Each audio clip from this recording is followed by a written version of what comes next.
Indiana Newsdesk is made possible in part by the following: IU Health Southern Indiana physicians, primary care and specialty care providers now accepting new patients in Bloomington and throughout South Central Indiana. siphysicians.org, IU Center for Applied Cybersecurity Research, working to improve cybersecurity and provide policy guidance through partnerships with industry, government, and academia. Smithville Fiber, the Gigacity Company, fiber internet, HD, and digital IPTV in Southern Indiana. More information at smithville.com. And by WTIU members. Thank you. Coming up on Indiana Newsdesk, President Obama is shining a spotlight on Elkhart, Indiana. I am here because I care deeply as a citizen about making sure we sustain and build on all the work that communities like yours have done to bring America back. We'll take a look at the context of Obama's visit and how it might influence the November election. And we'll visit some local midwives. They're called Bloomington Consumers for Birth Choices. They want a certified program for midwives at IU Health. It's a wonderful, effective model of care, and it's the standard of care in other places. And we'll take a look at how changes in federal funding could affect Indiana's homeless and those who provide them with services. Those stories, plus the latest news headlines from across the state. We're here to preserve history. Right now on Indiana Newsdesk.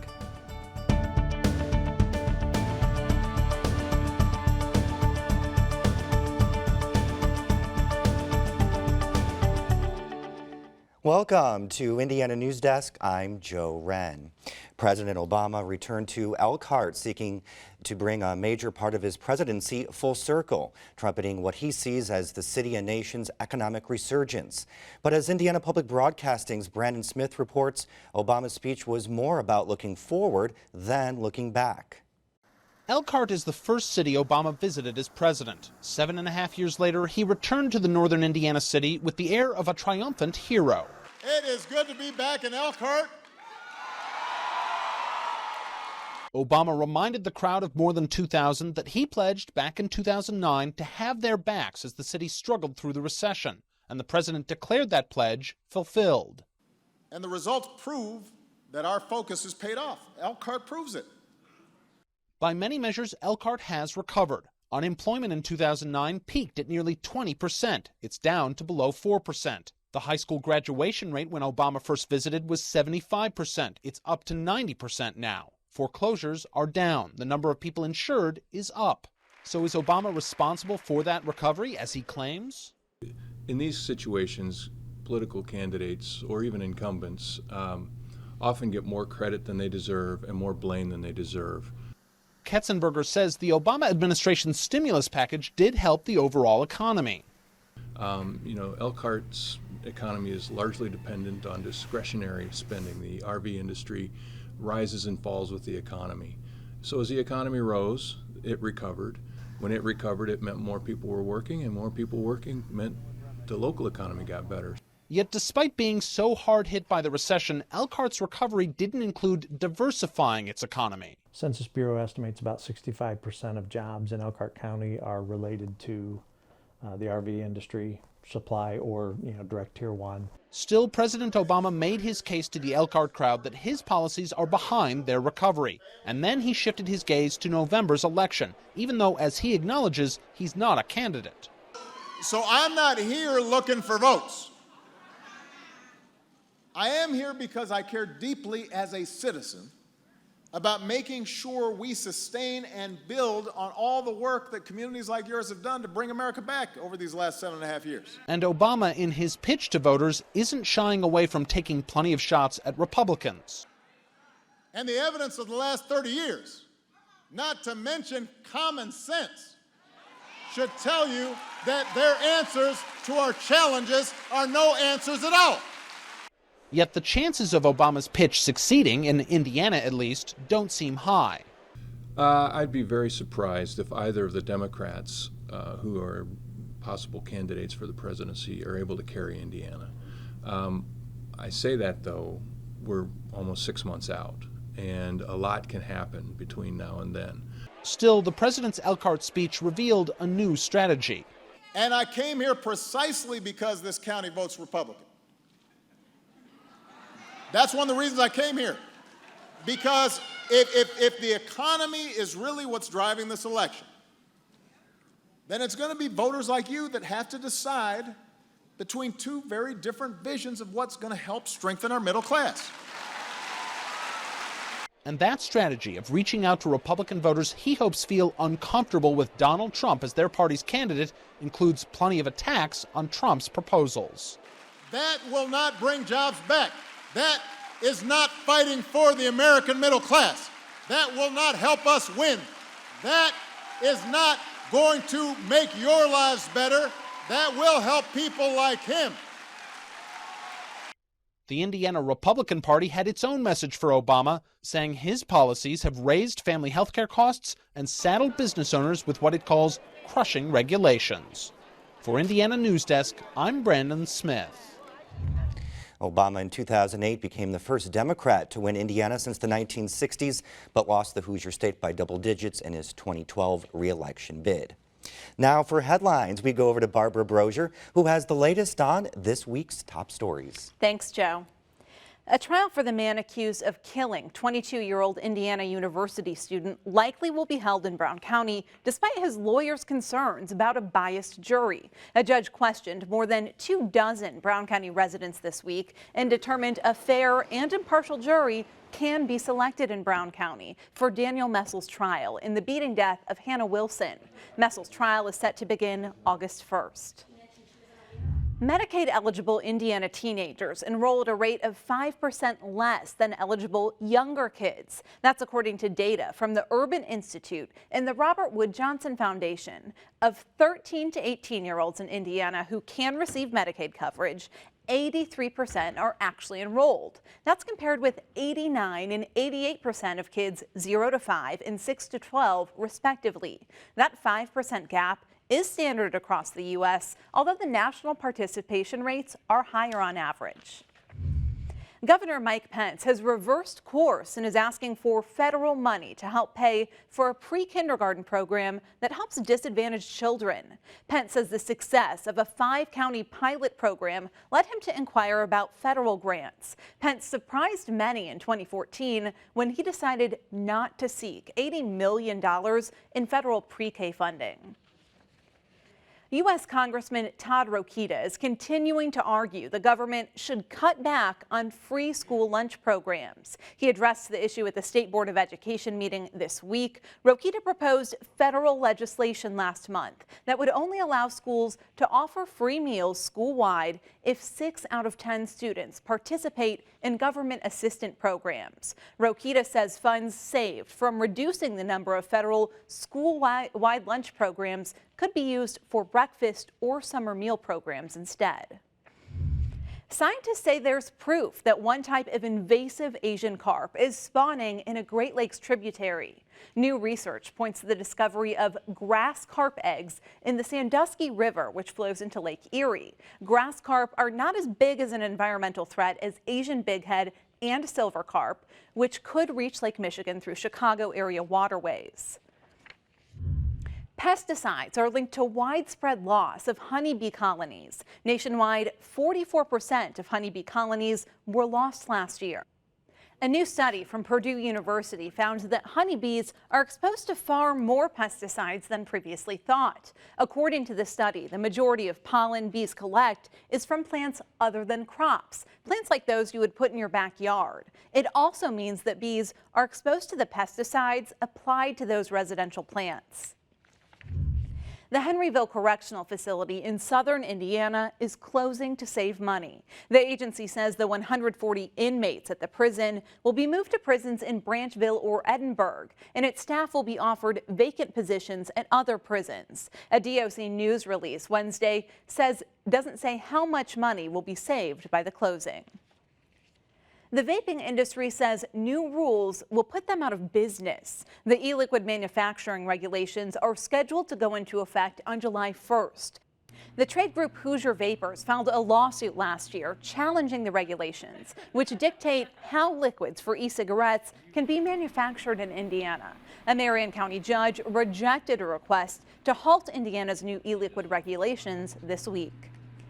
Spencer is celebrating a milestone this weekend as it hosts its 10th annual Pride Festival. The festival's grown a lot over the past decade, starting with just a shed, and this year moving into a larger space on the courthouse square. The building is still being renovated, but Pride leaders hope by next year they will have full access to the entire space. They plan on making the building a certified safe space where not only LGBT youth can come, but also where women fleeing domestic abuse can seek shelter.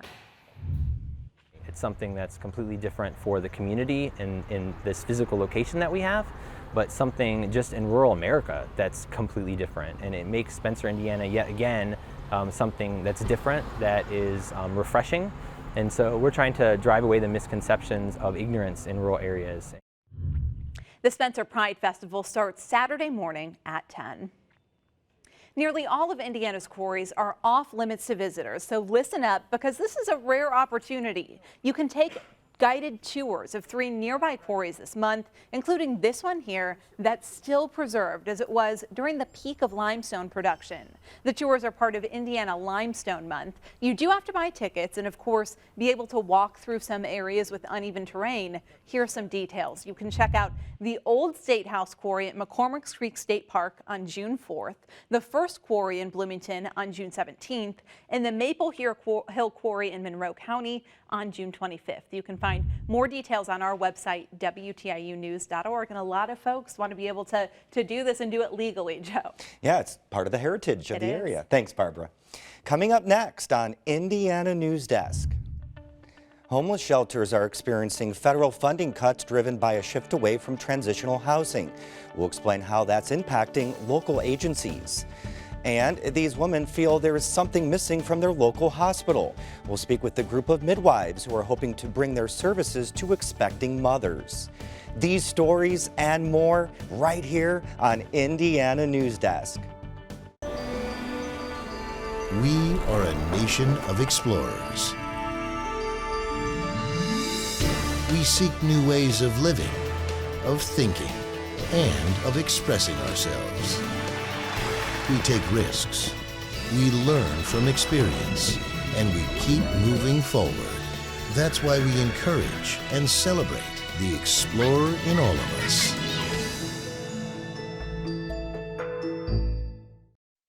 $10,000.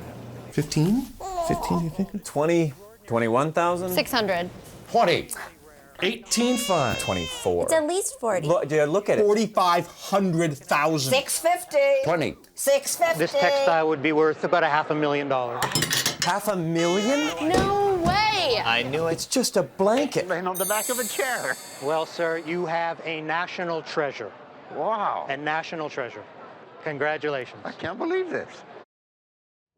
Welcome back to Indiana Newsdesk.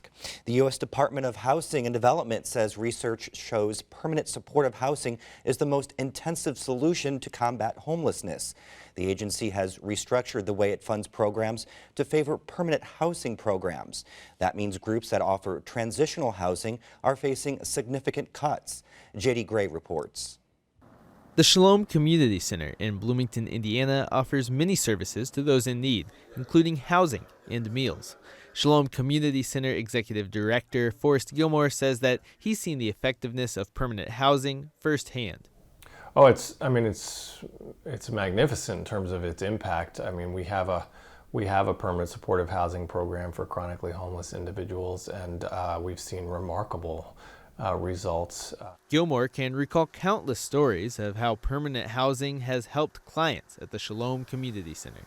At the same time, he sees how the changes in the budget may hurt transitional programs. In some ways, this funding is life or death for many of these programs, and I can guarantee you that both Middle Way House and Amethyst House, both of the transitional housing programs in our community that were cut, have made tremendous differences for people who've needed them, both people fleeing domestic violence and those trying to achieve sobriety and overcome an addiction. The Middleway House is a transitional housing program for abused women. Executive Director Toby Strout says they have lost $174,000 in funding. It feels irreplaceable right now. That's a considerable amount of money, and it supports the programming that we do. So you can put people in homes, but if they're not ready to sustain those homes over the long term, it's still a Band-Aid. Middleway House Community Service Coordinator Deborah Morrow says people with addiction issues and domestic violence survivors can be hit particularly hard by the closing of transitional housing. Well, I'm sure all of us here would like to see everybody housed, but that's not the solution for everybody. Permanent supportive housing and rapid rehousing serves a huge part of ending homelessness, but transitional housing works for certain populations. For Indiana Newsdesk, I'm JD Gray. Joining us now is Deborah Meyerson. Meyerson teaches housing policy at the School of Public and Environmental Affairs at Indiana University. Thanks for being here. My pleasure. So why is the federal government then trying to push for more permanent housing instead of that transitional housing? Sure. Well, housing and urban development had really for the past few years really been trying to move from previous emphasis on transitional housing towards permanent supportive housing, because research shows that a housing first approach really helps get people in secure, stable homes while then dealing with other issues. Can you try to maybe put that in context a little bit more for us in terms of how those cuts will impact the availability of housing? Sure. Well, with transitional housing cuts, it means that certain populations that really depend on transitional housing, whether victims of domestic violence trying to flee abusive homes, youth who would otherwise be on the street, may have not have units available because the funding's been cut and there's no place that the funding's coming from. We just saw a couple of local housing units in that story before you came on. What can we expect to see in other communities? Sure. Well, there really needs to be a look at where the funding is going to come from. It's whether maybe emergency funding in the short term.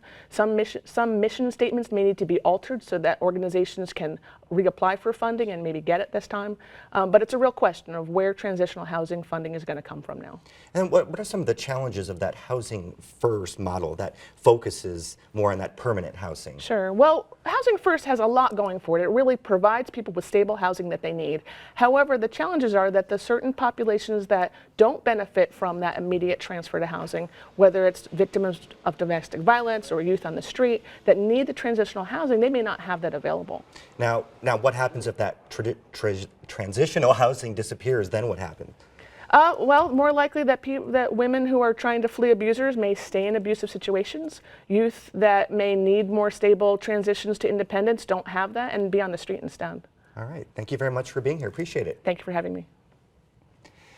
A long list of Bloomington residents is calling on IU Health to offer more labor and delivery options at its Bloomington Hospital. Barbara Brozier joins us with more. Barbara, what are specifically people looking for? Well, Joe, a group called Bloomington Consumers for Birth Choices wants a certified midwifery program at IU Health. They've gathered more than 1,000 signatures in support of the effort, and the hospital is taking notice.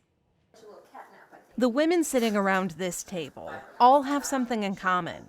You want that ball? Let's try that out. They're mothers, and they feel like something is missing in their community.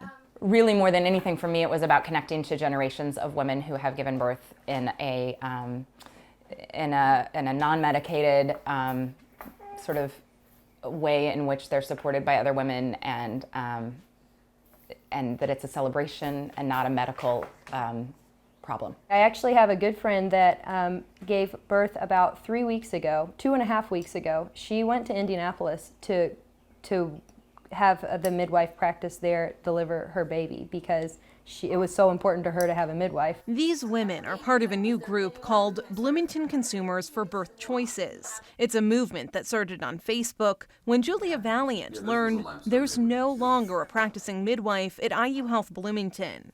The news surprised and disappointed her because she relies on a midwife for all of her medical care. I just had my first annual checkup with a midwife again, and I want that option to be readily accessible for people in Bloomington because it's a wonderful model of care. There are certified nurse midwives practicing in Bloomington, just not in a hospital setting.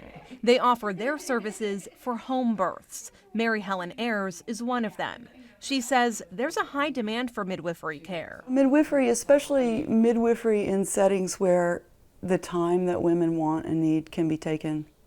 Midwifery is a very intimate service, woman to woman. According to the American College of Nurse Midwives, more than 94% of midwife-attended births occurred in hospitals. That option was available at IU Health Bloomington until 2014.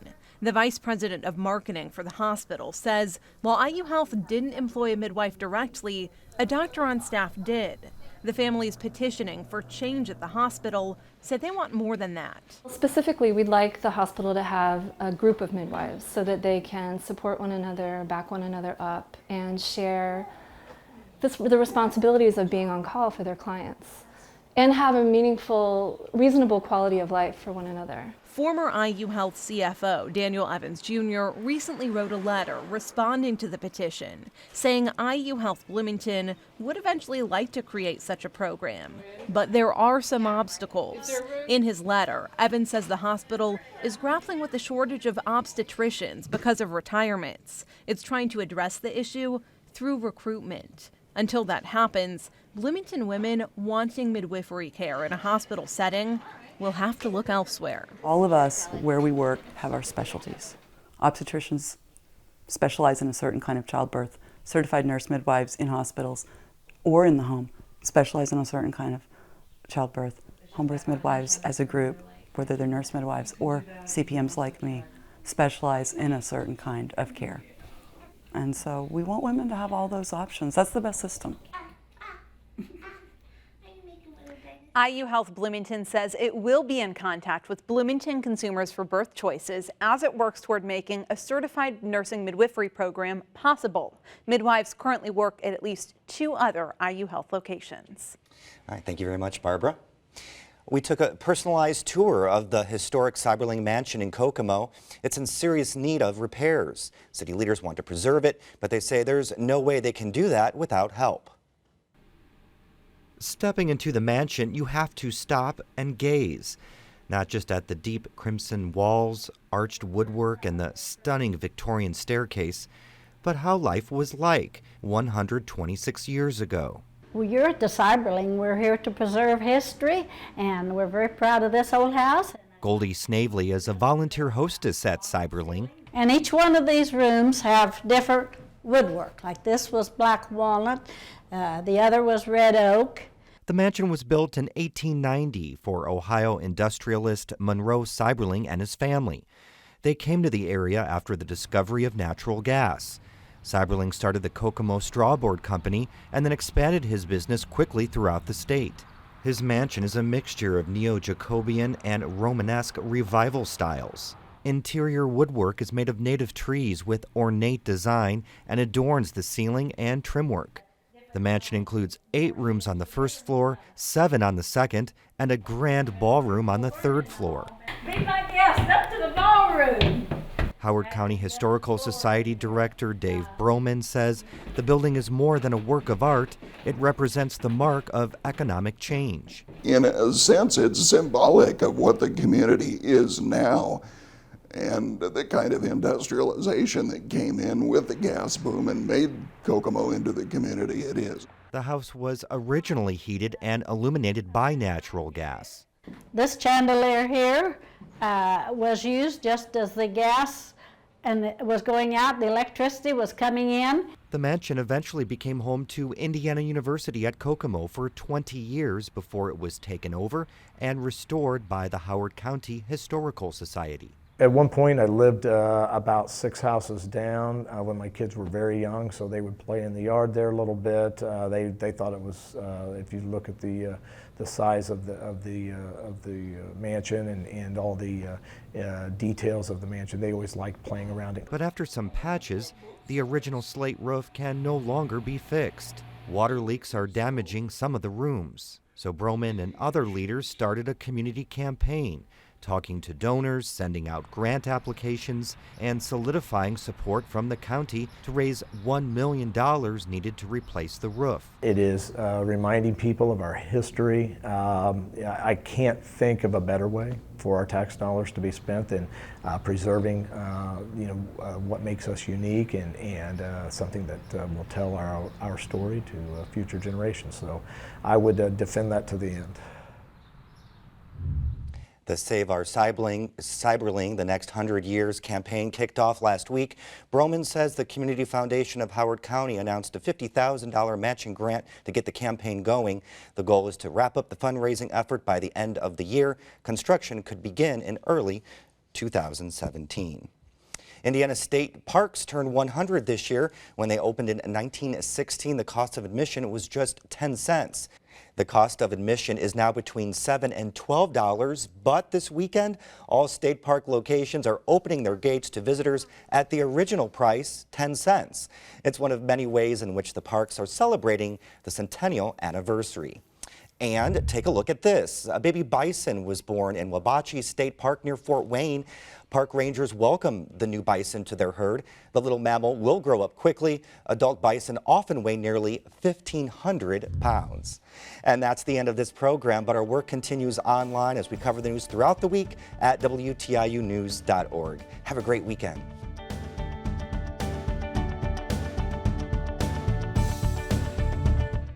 Indiana Newsdesk is made possible in part by the following: IU Health Southern Indiana physicians, primary care and specialty care providers now accepting new patients in Bloomington and throughout South Central Indiana. SIphysicians.org, IU Center for Applied Cybersecurity Research, working to improve cybersecurity and provide policy guidance through partnerships with industry, government, and academia.